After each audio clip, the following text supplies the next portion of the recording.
बिल्कुल। नमस्कार दोस्तों, आपके अपने YouTube चैनल उत्कर्ष शैलेंद्र रावत सर की ऑनलाइन क्लास में एक बार पुनः आप सभी का स्वागत है। जैसा कि दोस्तों आज के क्लास वीडियो के अंतर्गत हम साइंस का बहुत ही महत्वपूर्ण क्लास शुरू कर रहे हैं और इस वीडियो के माध्यम से हम जानेंगे भौतिक राशियों का मात्रक कैसे ज्ञात करते हैं और उनका विमेय सूत्र कैसे निकालते हैं। दोस्तों ये क्लास वीडियो काफ़ी अत्यंत महत्वपूर्ण है। जो स्टूडेंट इस समय पटवार की तैयारी कर रहे हैं, इस समय ग्राम सेवक की तैयारी कर रहे हैं, आरएस भर्ती परीक्षा की तैयारी कर रहे हैं, इसके अलावा रीट की जो स्टूडेंट साइंस से तैयारी कर रहे हैं उनके लिए काफ़ी इंपॉर्टेंट क्लास वीडियो रहने वाला है। बीएसटीसी की तैयारी करने वाले सभी छात्र और पीटीटी की तैयारी करने वाले सभी छात्र बिल्कुल इस वीडियो को मिस नहीं करें। तो दोस्तों बहुत ही महत्वपूर्ण टॉपिक है और आज के इस टॉपिक में हम पढ़ेंगे भौतिक राशियों के मात्रक और आज के इस टॉपिक में पढ़ेंगे भौतिक राशियों के मात्रक और विमेय सूत्र। आज मैं आपके सामने पढ़ाने जा रहा हूं भौतिक राशियों के मात्रक और विमेय सूत्र। जी जिनको आता है जल्दी से बता दीजिएगा। देखिएगा, अगर अपन भौतिक राशियों को पढ़ना चाहे तो भौतिक राशियों में बहुत कुछ फॉर्मूले हैं जो आपको याद रखने पड़ेंगे। बहुत सारी भौतिक राशियां हैं जिनको अपन पढ़ेंगे, उनका मात्रक ज्ञात करेंगे और उनका विमेय सूत्र भी ज्ञात करेंगे। जैसे आपको सबसे पहले नजर आ रहा है क्षेत्रफल। ये एक भौतिक राशि है क्षेत्रफल। इसका अगर आपसे पूछ ले कि विमेय सूत्र क्या होगा और इसका आपसे पूछ ले कि मात्रक क्या होगा, तो दोस्तों देखिए क्षेत्रफल क्या होता है। क्षेत्रफल का मतलब इसमें हम लंबाई और चौड़ाई को गुणा करते हैं। जैसे मैंने बोला आयत का क्षेत्रफल लंबाई इंटू चौड़ाई, मैंने बोला वर्ग का क्षेत्रफल तो भुजा स्क्वायर, यानी हम प्रत्येक भुजा को 2 बार मल्टीप्लाई कर रहे हैं, यानी मैंने लिखा लंबाई इंटू चौड़ाई। तो क्षेत्रफल में यहाँ पर 2 विमा मल्टीप्लाई हो रही है, लंबाई और चौड़ाई। तो इसको हम इसका अगर मात्रक पूछेंगे तो हमारे पास आ जाएगा मीटर स्क्वायर। इसका मात्रक क्या आ जाएगा? Metre square. और अगर आपको इसका विमेय सूत्र पूछ ले, तो विमेय सूत्र होगा m0 L2 और T0। क्या होगा? m0 L2 और T0। यहाँ m का मतलब होता है मास, यानी जिसको हम द्रव्यमान कहते हैं।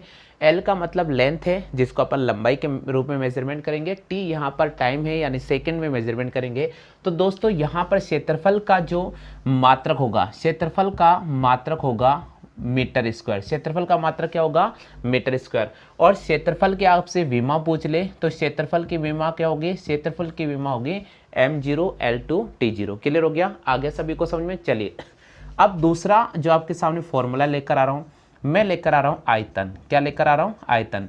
जैसे मैंने लिखा आयतन, अब जैसे आपसे पूछ ले कि आयतन का मात्रक और विमेय सूत्र क्या होगा, तो दोस्तों देखिए आयतन में 3 भुजा गुणा किया जाता है। जैसे मैंने लिखा लंबाई, यहाँ लिखा मैंने चौड़ाई और यहाँ लिखा मैंने ऊंचाई। तो आपको पता होगा आयतन में अपन 3 भुजा गुणा करेंगे।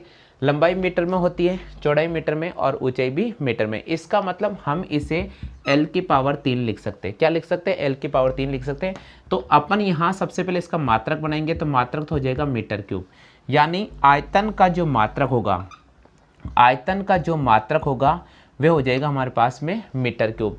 और अगर आयतन की विमा आपसे पूछ ले तो m0 L की पावर 3 और T की पावर 0 हो जाएगी। क्लियर हो गया आगे सभी को? तो जल्दी से आप इसकी कॉपी कर लीजिएगा, बहुत महत्वपूर्ण है, जल्दी से कॉपी कर लीजिएगा। यहाँ हम पढ़ रहे टॉपिक के अंदर भौतिक राशि और उनका SI मात्रक भी पढ़ रहे हैं और साथ में उनका विमेय सूत्र भी पढ़ रहे हैं। क्लियर हो गया आगे सभी को समझ में? चलिए अब अपन बात करते हैं यहाँ पर तीसरा जो आपके सामने पॉइंट में लेकर आ रहा हूँ, बहुत इंपॉर्टेंट है। चलिए अब तीसरा पॉइंट आ रहा है चाल। देखिए दोस्तों यहाँ बोला है चाल, और चाल का फॉर्मूला होता है दूरी बटे हुए समय। चाल का सूत्र क्या होता है? दूरी बटे हुए समय। अब देखिएगा, दूरी लंबाई के रूप में मेजरमेंट करेंगे और समय को अपन समय यानी टी के रूप में मेजरमेंट करेंगे। अब देखिए अगर यहाँ से मैं टी को ऊपर ले जाऊंगा तो अपने पास आ जाएगा m की वैल्यू 0, L की वैल्यू 1 हो जाएगी और T की वैल्यू -1 हो जाएगी, यानी ये आता है चाल। ये चाल का विमेय सूत्र है, अब देखिएगा यहाँ से आपको एक मिलेगा चाल का मात्रक। तो चाल का मात्रक क्या होगा साथियों? मैं आपको बता देता हूँ। चाल का मात्रक होगा मीटर प्रति सेकंड। चाल का मात्रक क्या होगा? चाल का मात्रक होगा मीटर प्रति सेकंड। अगर आपसे पूछ ले कि चाल का विमेय सूत्र क्या होगा, तो चाल का विमेय सूत्र अगर आपसे पूछ ले तो आप क्या राइट करेंगे? यहाँ चाल का विमेय सूत्र हमने निकाल लिया है m की पावर 0, l की पावर 1 और t की पावर -1। क्लियर हो गया? आगे समझ में? तो यहाँ पर मैंने चाल बराबर दूरी बटे हुए समय लिखा। l दूरी लंबाई में मेजरमेंट करेंगे, समय को अपन समय के रूप में यानी t सेकंड में मेजरमेंट करेंगे। तो l यहाँ l की पावर 1 है, इस t को अगर मैं ऊपर ले जाऊंगा तो -1 हो जाएगा, यानी m0 l1 t -1। क्लियर हो गया? आगे समझ में? चलिए अब देखिए आपके सामने मैं अगला फॉर्मूला लेकर आ रहा हूँ, चौथा, बहुत महत्वपूर्ण है। देखिए चौथे फॉर्मूले को अपन पढ़ लेते हैं। यहाँ लिखा मैंने आपको चौथा फॉर्मूला। अब देखिए चौथा फॉर्मूला मैंने लिखा यहाँ वेग। क्या लिखा? वेग। वेग होता है विस्थापन में परिवर्तन की दर। वेग क्या कहलाता है? विस्थापन में परिवर्तन की दर। तो विस्थापन बटे हुए समय, यानी मैंने लिखा विस्थापन बटे हुए समय। वेग विस्थापन में परिवर्तन की दर को हम वेग कहते हैं। तो विस्थापन बटे हुए समय। अब देखिएगा विस्थापन किस में मेजरमेंट करेंगे, यानी लंबाई में परिवर्तन हो रहा है, और समय को किस में लिखेंगे? समय को अपन सेकंड में लिखेंगे। क्लियर हो गया? अब सुनना, यहाँ से एक चीज हो जाएगी। यहाँ लंबाई नजर आ रहा है, मीटर 1 नजर आ रहा है और समय 1 नजर आ रहा है। तो क्या मैं इसको L/T लिख सकता हूँ? क्या मैं इसको L/T लिख सकता हूँ? लिख सकता हूँ ना। अब देखिएगा यहाँ से आपको लिख लेगा वेग का मात्रक। तो वेग का मात्रक होता है मीटर प्रति सेकंड। वेग का मात्रक क्या होता है? मीटर प्रति सेकंड। क्लियर हो गया? अब आपसे एक चीज पूछ ले कि वेग का विमेय सूत्र क्या होगा। तो वेग का विमेय सूत्र अगर आपसे पूछ ले तो विमेय सूत्र हो जाएगा m0 l1 t -1। क्या हो जाएगा? m0 l1 t -1। अब मैं आपको बता देता हूँ, चाल का जो विमेय सूत्र था वो भी m0 l1 t -1 का। लेकिन मैं आपको एक चीज बता रहा हूँ, चाल एक अदिश राशि है। चाल एक अदिश राशि है, जबकि वेग क्या है? सदिश राशि है। ध्यान रखना, वेग एक सदिश राशि है परंतु चाल एक अदिश राशि। क्लियर हो गया? चलिए अब नेक्स्ट फॉर्मूला लेकर आ रहा हूं मैं, पांचवा। चलिए बात करते हैं पांचवें सूत्र की। तो पांचवा सूत्र मैंने लिखा आपके सामने, त्वरण। तो अब दोस्तों अपन त्वरण का मात्रक पढ़ेंगे और त्वरण का विमेय सूत्र पढ़ेंगे। त्वरण क्या होता है? त्वरण का मतलब होता है किसी भी राशि के वेग में परिवर्तन की दर को हम त्वरण कहते हैं। यानी वेग में परिवर्तन की दर क्या कहलाती है? त्वरण। तो क्या त्वरण का फॉर्मूला ये निकलेगा? क्या? वेग बटे हुए समय। क्या निकलेगा? वेग बटे हुए समय। अब सुनना, मैं आपको एक चीज समझाता हूँ। वेग का मात्रक क्या पढ़ा था? वेग का मात्रक था मीटर प्रति सेकेंड। यही पढ़ा था ना अपन ने, मीटर प्रति सेकंड। और यहाँ पर समय का मात्रक भी क्या है? समय का मात्रक अपने पास में सेकंड है। अब सुनिएगा, ये सेकंड है, ये भी सेकंड है। तो क्या इसको आप ऐसे लिख सकते हो? क्या? मीटर प्रति सेकंड का स्क्वायर लिख सकते हैं ना इसको? बिल्कुल लिख सकते हैं। तो वेग का जो त्वरण का जो मात्रक हो गया वो हो गया मीटर प्रति सेकंड स्क्वायर। क्या हो गया? मीटर प्रति सेकंड स्क्वायर। अब सुननेगा, यहाँ पर मीटर को किस मेजरमेंट करेंगे? लंबाई में। और समय को अपन किस मेजरमेंट करेंगे? यहाँ अगर अपन बात करते हैं समय को, तो समय को टी में मेजरमेंट करेंगे, या इसलिए मैंने यहाँ लिखा टी का स्क्वायर। अब देखिए यहाँ से दो चीज मिलेगी। आपसे पूछ ले कि त्वरण का मात्रक क्या होगा, तो त्वरण का मात्रक होगा मीटर प्रति सेकंड स्क्वायर। क्या हो जाएगा? मीटर प्रति सेकंड स्क्वायर। अगर आपसे पूछ ले कि त्वरण का विमेय सूत्र क्या है, आपसे पूछ ले त्वरण का विमेय सूत्र क्या होगा, तो क्या होगा? हमारे पास हो जाएगा m0 l1 और t अगर ऊपर चला जाएगा तो t -2, यानी m0 l1 t -2, ये त्वरण का विमेय सूत्र हो गया। आगे समझ में? क्लियर हो गया? चलिए यहां तक आप कॉपी कर लीजिएगा। हाँ भैया उतार लिया। चलिए बात करते हैं अपन नेक्स्ट। देखिए कि ये चीज़ें काफ़ी इंपॉर्टेंट है और अक्सर बच्चे इन प्रश्नों को छोड़ देते हैं। आज मैं आपको जो तरीका समझा रहा हूँ बस वे तरीका याद रखना, सब कुछ क्लियर हो जाएगा। चलिए हम छठे, यहाँ लिखा मैंने बल। अब देखिए दोस्तों, बल का मात्रक क्या होगा और बल का विमेय सूत्र क्या होगा, क्योंकि हम पढ़ रहे हैं भौतिक राशियों के मात्रक और विमेय सूत्र। चलिए बल बराबर क्या होता है? बल बराबर क्या होता है पहले आप देखो, तो बल बराबर होता है द्रव्यमान इंटू त्वरण। बल बराबर क्या होता है? द्रव्यमान इंटू त्वरण। ये आपको ध्यान रखना होगा। यानी हमने पैटर्न पढ़ा होगा, F बराबर होता है m गुणा a। क्या होता है?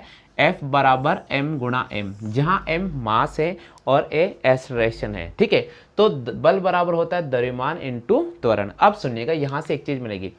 आपको पता है कि अभी मैंने आपको त्वरण का विमेय सूत्र और त्वरण का मात्रक बताया था ना। तो त्वरण का सबसे पहले विमेय सूत्र मैंने आपको क्या बताया था? त्वरण का विमेय सूत्र था m0 l1 t -2, यही था ना, m0 l1 t -2। और यहाँ पर इस द्रव्यमान को अपन m लिखेंगे। क्या लिखेंगे? तो m। तो यहाँ लिखा मैंने m1 गुणा, अब देखिए इन दोनों गुणा कर दिया मैंने, m0 और यहाँ m1, आधार समान होने पर घातें जोड़ती हैं, इसलिए यहाँ पर ये आ जाएगा m की पावर 1 L1 t माइनस का 2। ये अपने पास हो गया बल का मात्रक। आपसे पूछ ले बल का मात्रक क्या होगा, तो ये जो चीज आपके सामने आई, सॉरी बल का विमीय सूत्र, ये आ चुका है बल का विमीय सूत्र। तो बल का विमीय सूत्र क्या हो गया? बल का विमीय सूत्र क्या हो गया? m1 L1 t minus 2। ठीक है, अब देखिए बल का मात्रक क्या होगा। कई बार आपको ऐसा ही पद्धति में बल का मात्रक पूछे तो आपको न्यूटन को राइट करना पड़ेगा। किसको राइट करना पड़ेगा? न्यूटन को राइट करना पड़ेगा। ये एक पैटर्न आपको नजर आता है कि अगर बल का मात्रक पूछ ले तो साधारण जनरल भाषा में अपन न्यूटन कहते हैं। क्या कहते हैं? न्यूटन। लेकिन अगर मान लीजिए इस ऐसा ही पद्धति में मैं निकालना चाहता हूं तो इसमें कैसे निकालेंगे?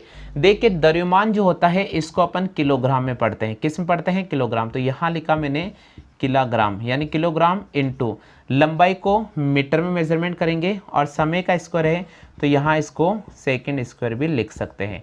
तो ये भी इसका मात्रक हो सकता है। ठीक है, तो बल का मात्रक या तो आपको एग्जाम में न्यूटन पूछता है या फिर आपको ऐसा ही पद्धति में पूछिए तो आप ध्यान रखना kilogram metre upon second square. Clear हो गया? आ गया सभी को समझ में? तो बल का विमीय सूत्र पूछे तो आप क्या राइट करोगे? m1 L1 t माइनस का 2। क्लियर हो गया? चलिए नेक्स्ट फॉर्मूले की बात करते हैं। अगला पैटर्न मैं आपके सामने लेकर आ रहा हूं, वह है हमारे पास में गतिज ऊर्जा।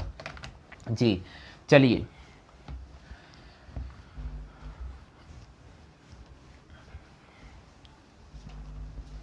देखिए अपन बात करते हैं यहाँ गतिज ऊर्जा की। अगला पैटर्न आ रहा है, वह आ रहा है हमारे पास में गतिज ऊर्जा।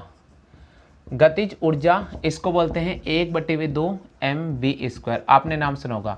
तो यहाँ लिखा 1/2, m का मतलब यहाँ है हमारे पास द्रव्यमान और v का मतलब यहाँ लिया गया है वेग, और इसका भी हमें क्या करना है? स्क्वायर करना है। ठीक है, अब देखिए यहाँ से मैं आपको एक चीज़ समझाने की कोशिश कर रहा हूँ जो आप थोड़ा सा ध्यान से सुनिएगा।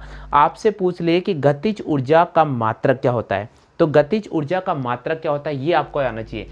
तो हम अगर यहाँ बात करते हैं गतिज ऊर्जा के मात्रक की, तो सिंपल ऊर्जा का मात्रक होता है जूल, तो आप जूल भी राइट कर सकते हैं। लेकिन मान लीजिए जूल नहीं दे रखा है तो आपको किसको राइट करना हो? तो आपको यहाँ से बनाना आना चाहिए। द्रव्यमान को बोलते हैं किलोग्राम, तो यहाँ लिखा मैंने किलोग्राम। ठीक है, डैश। वेग मीटर प्रति सेकंड स्क्वायर, तो क्या मैं इसको मीटर प्रति सेकंड स्क्वायर लिख सकता हूँ? क्या लिख सकता हूँ ना? तो इसका अन्य मात्रा हो गया किलोग्राम मीटर प्रति सेकंड स्क्वायर। क्या होगा? किलोग्राम मीटर प्रति सेकंड स्क्वायर। अब सुनिएगा, यहां से हम इसका विमा बनाने की कोशिश करते हैं। यहां से हम इसका विमा बनाते हैं, तो देखिए विमा कैसे बनेगा। इधर देखिएगा, द्रव्यमान का मतलब m की वैल्यू 1 आ गई इंटू यहां लिखा गया वेग का स्क्वायर। तो वेग का जो विमीय फॉर्मूला होता है, देखिए सूत्र क्या होता है? m0 L1 t माइनस का 1। यही था ना वेग का? यही था। अब अगर इसका स्क्वायर करेंगे तो ये 2 हो जाएगा और ये माइनस का 2 हो जाएगा, तो हमारे पास आ जाएगा m1 L2 t माइनस का 2। ये हो जाएगा m1 L2 t माइनस का 2। आपसे पूछ ले वेग गतिज ऊर्जा का विमीय सूत्र क्या होगा, तो गतिज ऊर्जा का विमीय सूत्र है m1 L2 t माइनस का 2। और आपसे पूछ ले गतिज ऊर्जा का मात्रक क्या होगा, तो या तो ऑप्शन में जूल मिलेगा या फिर आपको इस प्रकार दिया होगा। क्लियर हो गया? आ गया सभी को समझ में? चलो कर लीजिए कॉपी। बात करते हैं हम स्थितिज ऊर्जा की। किसकी बात करेंगे? हम बात करने वाले हैं भैया स्थितिज ऊर्जा की। चलिए 7वां पॉइंट मैं आपके सामने लेकर आ रहा हूं, स्थितिज ऊर्जा। अब सुनना, यहां पर स्थितिज ऊर्जा, अब सुनना कि स्थितिज ऊर्जा बोले या गतिज ऊर्जा बोले, स्थितिज ऊर्जा बोले या गतिज ऊर्जा बोले, दोनों के मात्रक बराबर होंगे। दोनों का मात्रक होगा जूल या किलोग्राम मीटर प्रति सेकंड स्क्वायर। देखिए क्लियर हो गया? आपसे दोनों का मात्रक पूछे तो या तो जूल राइट करना होगा या फिर इसको राइट करना होगा। जब दोनों का मात्रक इक्वल है तो फिर विमीय सूत्र पूछेगा, तो विमीय सूत्र भी दोनों का क्या होगा? इक्वल होगा। तो स्थितिज ऊर्जा का विमीय सूत्र पूछे तो भी आपको राइट करना होगा m1 L2 t माइनस का 2। और अगर गतिज ऊर्जा का फॉर्मूला पूछे विमीय सूत्र तो भी आपको राइट करना होगा m1 L2 t माइनस का 2। क्लियर हो गया? तो दोनों का विमीय सूत्र बराबर है और दोनों का मात्रक भी बराबर हो गया। क्लियर हो गया? चलिए बात करते हैं 8वां सूत्र। हाँ भैया, 8वां सूत्र आ रहा है अपने पास में कोणीय विस्थापन। 8वां हमारे पास में आ रहा है कोणीय विस्थापन। यहां लिखा मैंने कोणीय विस्थापन। क्या लिखा मैंने? कोणीय विस्थापन। 8वां हमारे पास फॉर्मूला आ रहा है कोणीय विस्थापन। तो कोणीय विस्थापन यानी इसका फॉर्मूला होता है चाप बटे वे त्रिज्या। क्या होता है? चाप बटे वे त्रिज्या, यानी ये विमाहीन राशि है, ये विमाहीन राशि है, यानी इसकी विमा हो जाएगी m0, L0 और T0। इसकी विमा क्या हो जाएगी? m0, L0, T0। यानी इसका मात्रक पूछ ले तो आपको राइट करना पड़ेगा कोणीय विस्थापन, यानी कोणीय विस्थापन का अगर मात्रक पूछ ले तो आपको रेडियन लिखना होगा। क्या लिखना होगा? रेडियन को राइट करना होगा। कोणीय विस्थापन का जो मात्रक है रेडियन है, लेकिन अगर आपसे कोणीय विस्थापन की विमा पूछ ले तो ये विमाहीन राशि है। कौन सी राशि है? विमाहीन। क्लियर हो गया? चलिए बात करते हैं नवा पैटर्न, बहुत इंपॉर्टेंट है। और नवा पैटर्न आ रहा है कार्य। चलिए बात करेंगे अपन 90 फॉर्मूले की। यहां पर हमारे पास आ रहा है कार्य। देखिए कार्य W बराबर होता है F इंटू एस। तो F का मतलब यहां हमें लिया गया है बल, और S का मतलब यहां हमने लिया विस्थापन से। किससे लिया? विस्थापन से। बल का विमेय सूत्र क्या था? बल का विमेय सूत्र m1 L1 T माइनस का 2, यही था ना, m1 L1 T माइनस का 2। अब यहाँ विस्थापन है तो इस विस्थापन का विमेय सूत्र होगा L। क्लियर हो गया? अब देखिए इन दोनों को अपन काउंट करेंगे तो हमारे पास हो जाएगा m1 L2 T माइनस का 2। क्या हो जाएगा? m1 L2 T माइनस का 2। ये अपने पास इसका क्या आ गया? ये अपने पास इसका विमेय सूत्र आ गया। अगर आपसे कार्य का मात्रक पूछ ले तो कार्य का मात्रक क्या होता है? जूल होता है। जिस प्रकार ऊर्जा का मात्रक भी जूल होता है, ठीक उसी प्रकार कार्य का मात्रक क्या होता है? जूल होता है। आप जूल भी लिख सकते हैं, या बल का जो मात्रक होता है वे न्यूटन होता है, और विस्थापन का जो मात्रक होता है वे मीटर होता है। तो आप इसका ये मात्रक भी कह सकते हैं। क्लियर हो गया? आगे समझ में? चलिए हम 10वें पैटर्न की बात कर रहे हैं। 10वां पैटर्न काफी महत्वपूर्ण है, और 10वां पैटर्न है हमारे पास में शक्ति।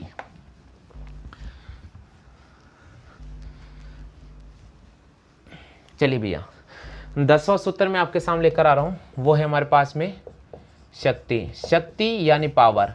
कार्य करने की क्षमता को हम शक्ति कहते हैं। तो यहां अपन लिखेंगे कार्य बटे वे समय। क्या लिखेंगे अपन? कार्य बटे समय। कार्य के विमेय सूत्र था m1 L2 T माइनस का 2, और इसमें अपन T का डिवाइड करेंगे तो वहां पर ये T ऊपर चला जाएगा तो हमारे पास आ जाएगा m1 L2 T माइनस 3। क्या हो जाएगा? m1 L2 T माइनस का 3। क्लियर हो गया? m1 L2 T माइनस 3, ये हमारे पास शक्ति का विमेय सूत्र आ गया। अब शक्ति का अगर आपसे मात्रक पूछ ले तो शक्ति का मात्रक क्या होता है? शक्ति का मात्रक वॉट होता है। क्या होता है? वॉट होता है। क्लियर हो गया ना आगे सभी को? या आप जूल प्रति सेकंड भी कह सकते हैं, क्योंकि कार्य का विमा होता है जूल और समय का होता है सेकंड। तो आपको जूल प्रति सेकंड भी लिख सकते हैं। तो दोस्तों आज की वीडियो में हमने 10 अति महत्वपूर्ण विमा आपको मैंने ज्ञात करना सिखाई है। कुछ भौतिक राशि है जिनका हमने मात्रक भी ज्ञात किया है और उनका विमेय सूत्र भी ज्ञात किया है। उम्मीद तो करता हूं कि मैंने जो आपको तरीका समझाया है आपको बहुत अच्छी तरह समझ में आ गया होगा। वीडियो अगर पसंद आता है तो बिल्कुल लाइक करें, चैनल को जरूर शेयर कर दीजिए। आज के लिए बस इतना ही साथियों। जय हिंद, वंदे मातरम।